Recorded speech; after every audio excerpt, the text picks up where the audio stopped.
వందే మాత్రం. నేను మీ జర్నలిస్ట్ నవత. ఇస్లామిక్ ఉగ్రవాదం కారణంగా తీవ్రంగా నష్టపోయిన కుటుంబాలపై జమ్మూ కాశ్మీర్ ప్రభుత్వం ప్రత్యేక శ్రద్ధ వహించింది. వారిని ఆదుకోవడంలో ప్రత్యేకంగా యోజనబద్ధంగా ముందుకు సాగుతోంది. ఇస్లామిక్ ఉగ్రవాదుల చేతిలో ప్రాణాలను కోల్పోయిన కుటుంబాల్లో ఒకరికి ప్రభుత్వ ఉద్యోగం ఇచ్చేందుకు ముందుకు వచ్చింది.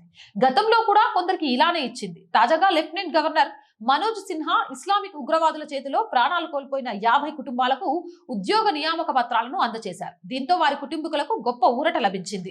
ఈ నియామక పత్రాలు అందుకున్న వారిలో ఉగ్రవాద బాధితులు 27 మంది కుటుంబ సభ్యులు, అలాగే జమ్మూ కాశ్మీర్ పునరావాస సహాయ పథకం 2022 మరియు SRO 43 కింద మరణించిన ప్రభుత్వ ఉద్యోగుల 22 మంది కుటుంబ సభ్యులు ఉన్నారు. ఉగ్రవాద బాధితులందరి కుటుంబాలకు న్యాయం జరిగేలా చూస్తామని LG హామీ ఇచ్చారు. ఉగ్రవాద బాధిత కుటుంబాలకు పూర్తి న్యాయం జరిగేలా ఏ కుటుంబం కూడా నిర్లక్ష్యానికి గురి కాకుండా తమ ప్రభుత్వం పూర్తి శ్రద్ధతో ముందుకు సాగుతుందని వివరించారు. ఉద్యోగ నియామక పత్రాలను అందజేయడమే ఆ కుటుంబాలకు నిజమైన న్యాయంగా తాను భావిస్తున్నానని చెప్పారు. ఈ ఉపాధి అవకాశాల ద్వారా ఉగ్రవాద బాధిత కుటుంబాలు తమ కుటుంబాన్ని తిరిగి నిలబెట్టుకొని హాయిగా జీవించాలని ఆకాంక్షించారు. అయితే ఇలా ఇస్లామిక్ ఉగ్రవాద బాధిత కుటుంబాలకు ఉద్యోగ నియామక పత్రాలు ఇవ్వడం ఇదే తొలిసారి కాదు.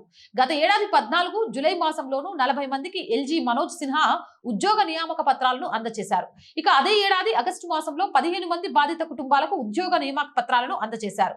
ఈ ఏడాది డిసెంబర్ మాసంలో 41 మంది ఇస్లామిక్ ఉగ్రవాద బాధిత కుటుంబాలకు LG మనోజ్ సిన్హా ఉద్యోగం నియామక పత్రాలను అందజేశారు. ఏదేమైనా కానీ ఇలా ఉగ్రవాద బాధిత కుటుంబాలను ఆదుకోవడం ద్వారా ఉగ్రవాదుల వ్యతిరేకంగా పోరాటం చేసే వాళ్ళ సంఖ్య పెరుగుతుంది. అది ఈ రోజు ఈ దేశానికి చాలా అవసరం. అవునంటారా కాదంటారా? మీ అభిప్రాయం కామెంట్ సెక్షన్ లో పెట్టండి. రోజు చెప్తుంది రండి our group of channels, our voice, our political, our Samskruthi, 3 మన ఛానల్సే. So please subscribe our channels. Content బాగుంది అనిపిస్తే లైక్ చేయండి, షేర్ చేయండి. ఆర్థికంగా ఆర్ వాయిస్ కి మీ చేయుత చాలా చాలా అవసరం. ఆర్థికంగా మీరు చేసే సపోర్ట్ కోసం ఎదురు చూస్తూ ఉంటాం. ఆర్థికంగా సపోర్ట్ చేయాలంటే సబ్స్క్రిప్షన్ పక్కనే జాయిన్ అనే బటన్ ఉంది.